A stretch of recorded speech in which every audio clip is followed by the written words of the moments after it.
A pandemia, olha só o gancho que eu vou fazer, hein? A pandemia seria um sinal de final dos tempos? Total. É. Ué, Jesus falou que haveriam sinais na natureza, Terremotos, maremotos, vulcões.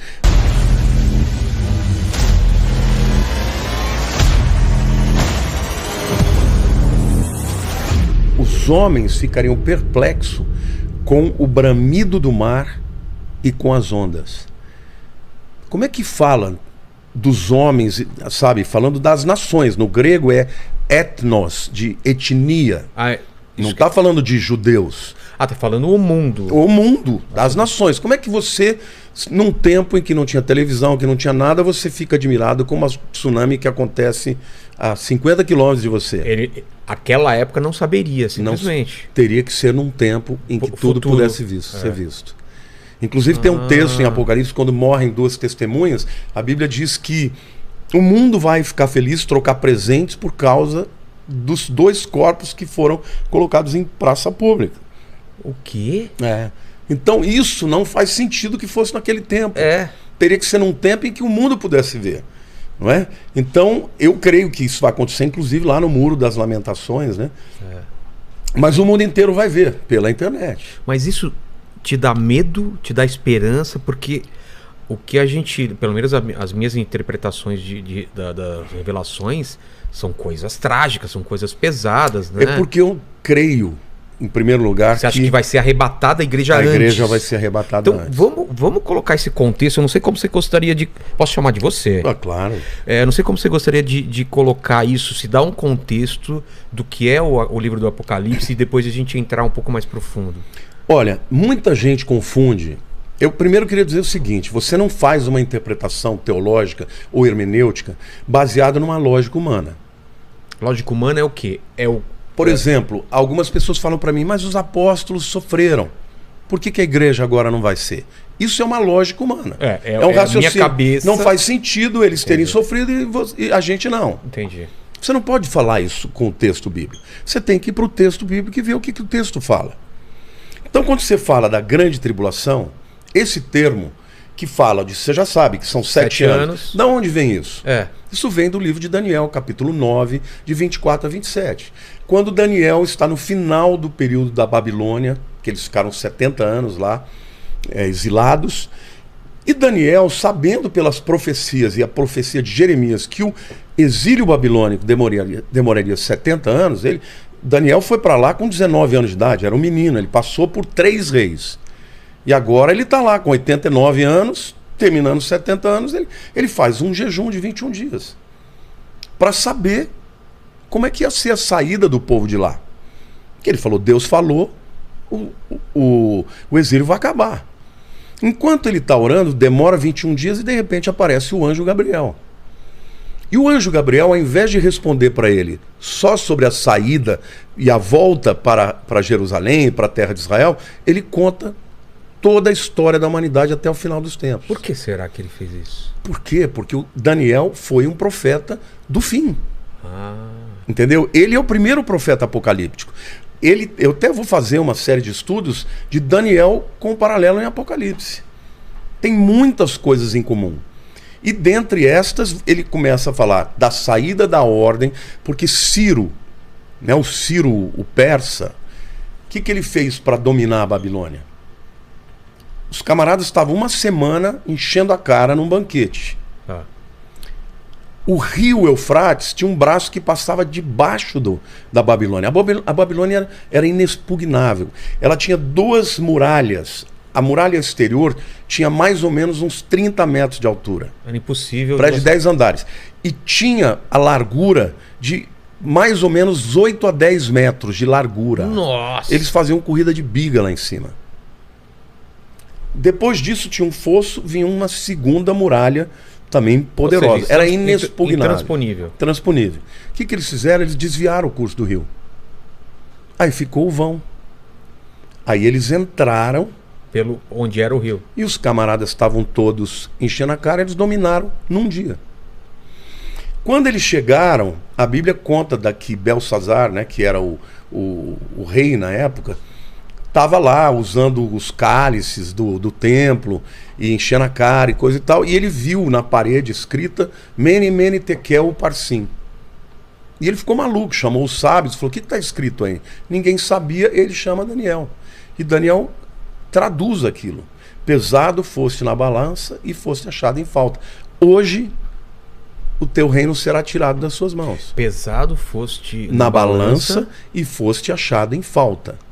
Hoje o teu reino será arrancado das suas mãos. Quando Daniel está falando isso, entram os exércitos de Ciro e mata todo mundo, e acaba a Babilônia ali. Só que Deus é tão tremendo que 150 anos antes, através do profeta Isaías, ele tinha chamado Ciro pelo nome. Chama de Ciro, o meu pastor. Nossa. Vai libertar o povo e abençoar o povo de Israel. Quando Daniel vem e fala aquilo para Ciro, ele fala: mas onde está isso? Aí Daniel mostra as escrituras. Aí o Ciro chega para Daniel e fala: o que você precisa para que o povo volte? Ele escreveu um decreto, ele devolveu utensílios, ele deu cartas nas províncias para que o povo voltasse. E o anjo Gabriel fala da saída da ordem. Quer dizer, veja, o anjo já está avisando que ia ter a saída e que ia ter um decreto para sair. E ele começa a contar as 70 semanas. Tá. Só que a palavra semana ali, Shabua, ela tem a mesma raiz de Sheva, que é 7. Então, na verdade, não é 70 semanas de dias, 70 semanas de anos. Então, da saída até o final da 69ª, dá exatamente a data que Jesus morre. Porque ele diz que lá que vai ser cortado, ungido, e não será mais. E aí depois ele diz: e haverá mortes e destruições até o fim. É um hiato. Então, as 69 semanas de anos começaram com a ordem do Ciro do povo voltar para Jerusalém até a morte de Jesus. 70 anos. 69 anos.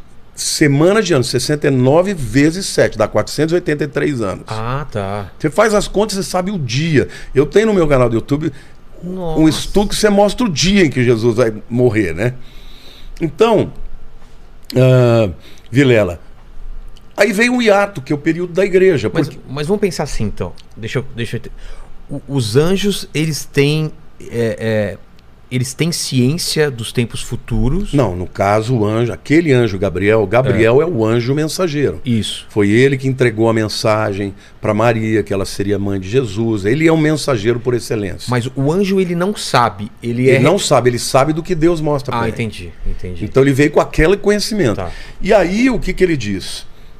Depois ele começa dizendo: 70 semanas são destinadas para o teu povo e para a tua cidade. Agora eu pergunto para você, Vilela, quem que era o povo de Daniel?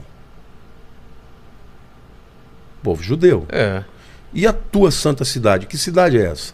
Jerusalém. Portanto, as 70 semanas estão destinadas para o povo judeu. Não tem nada a ver com a igreja. A última semana, e aí ele diz: o povo de um príncipe que há de vir destruirá o santuário e a cidade. A gente sabe pela história que quem destruiu a cidade e o templo foi o general Tito, que depois se tornou imperador. Sim.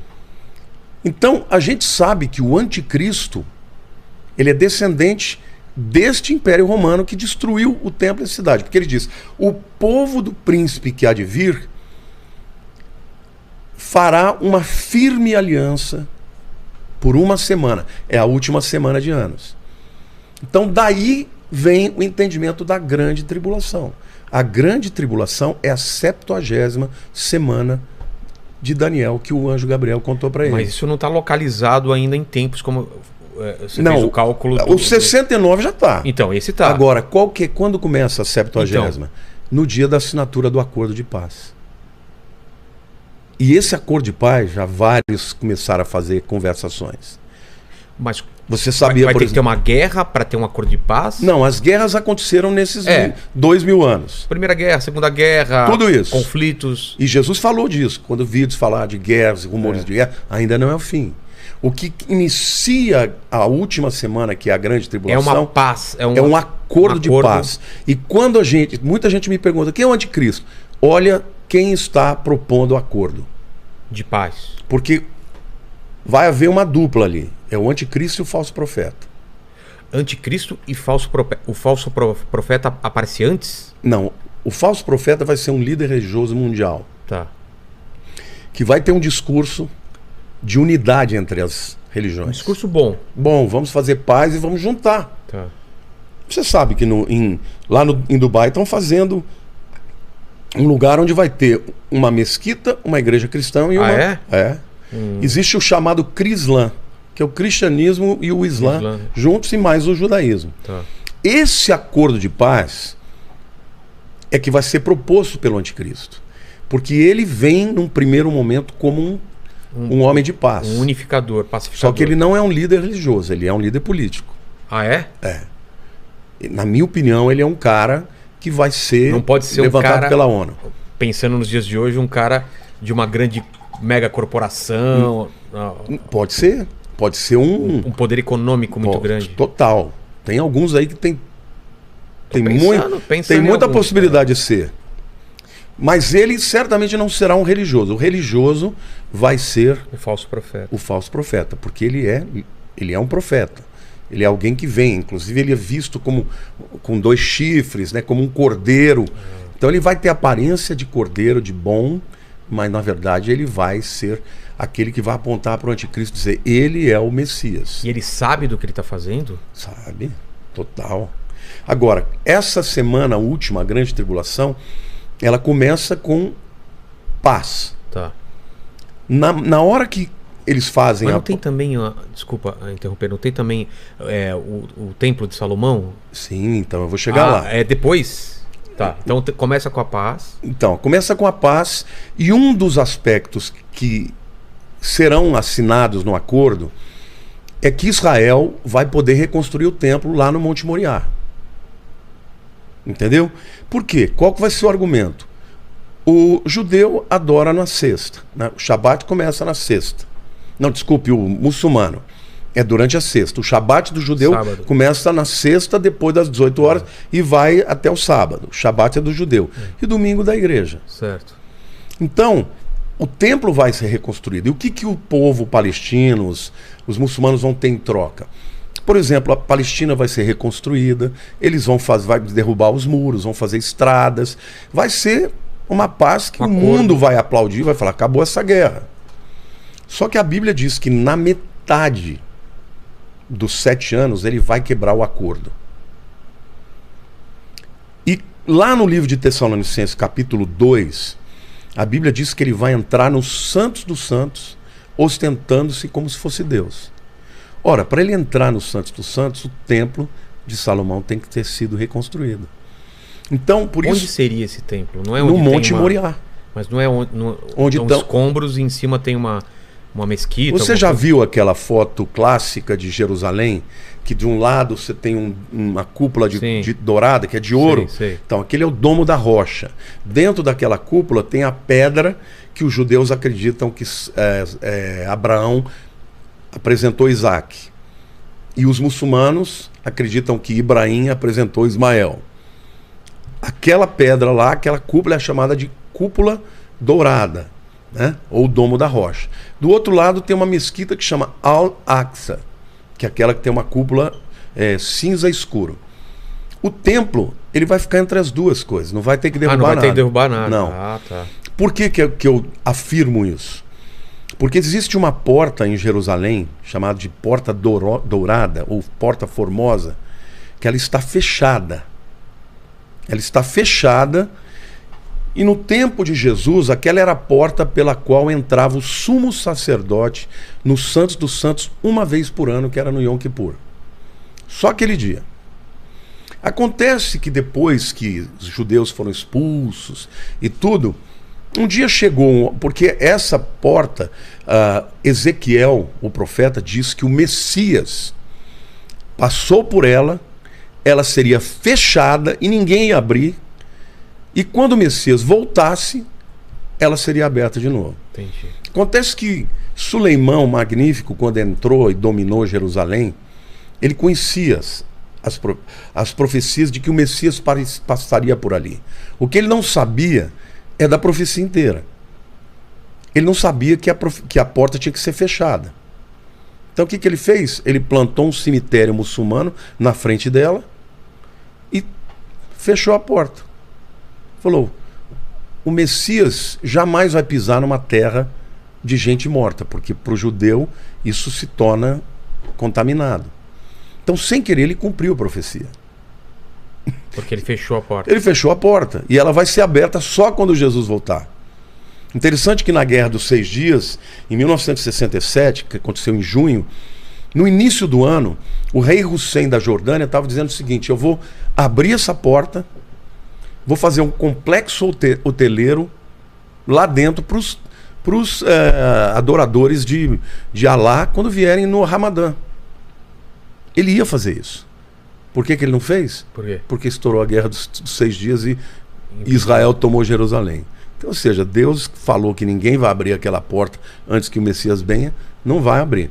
Agora, eu contei tudo isso para você saber o histórico, mas para te dizer por que eu não acho que vai ter que derrubar nada. Tá. Porque quem estava no Monte das Oliveiras enxergava o templo através daquela porta. Então aquela porta ela tem que estar diretamente alinhada ao templo. E ela não está nem no Domo da Rocha, nem no, e nem no meio. No Al-Aqsa, exatamente. Então, o acordo de paz não vai ter que derrubar nada. Eles só vão permitir que os judeus construam um templo lá. E hoje existe um instituto em Jerusalém que chama Instituto do Templo, que tem todos os utensílios, tudo, a menorá de ouro. As medidas de como... Perfeito, como era antes. Só falta a arca. E aí?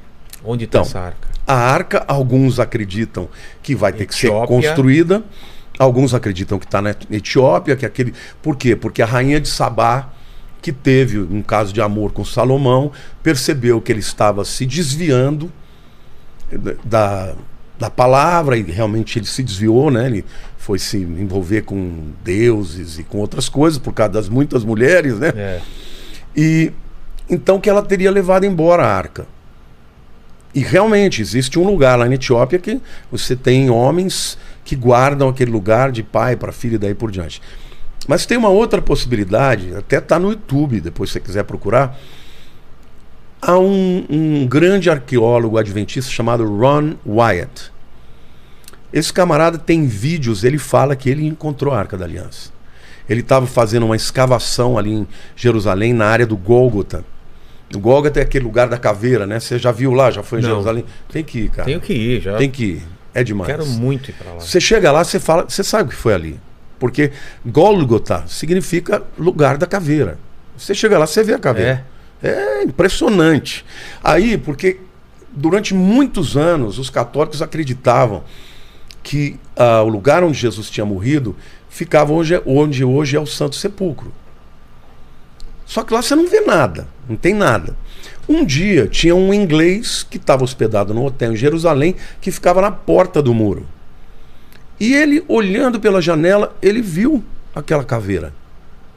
Ele falou, pera lá, a Bíblia fala sobre o Gólgota, lugar da caveira. Então, se ali é o lugar da caveira, ali deve ter um jardim onde Jesus foi enterrado. E ele foi ali, chamou as pessoas, pediu permissão e começou a escavar. E ele encontrou o lugar do jardim. Por quê? Porque tinha uma grande cisterna para mais de 40 mil litros, porque Israel não chove todo o tempo. Então tinha que armazenar água no tempo de chuva para poder manter. E eles não podiam mais enterrá-lo. Então ele teve que ser enterrado num lugar próximo. E José de Arimateia, junto com Nicodemos, foram lá tirar Jesus e enterraram ali. E ali, além da cisterna, de todos os elementos, né, físicos de um jardim, eles encontraram o túmulo que ninguém tinha usado, que era o túmulo vazio de Jesus. Então hoje, quando a gente vai a Jerusalém, a gente vai nesse lugar que é chamado de Jardim da Tumba, né? Ou do túmulo, que fica ao lado exatamente do Gólgota, que é o lugar da caveira.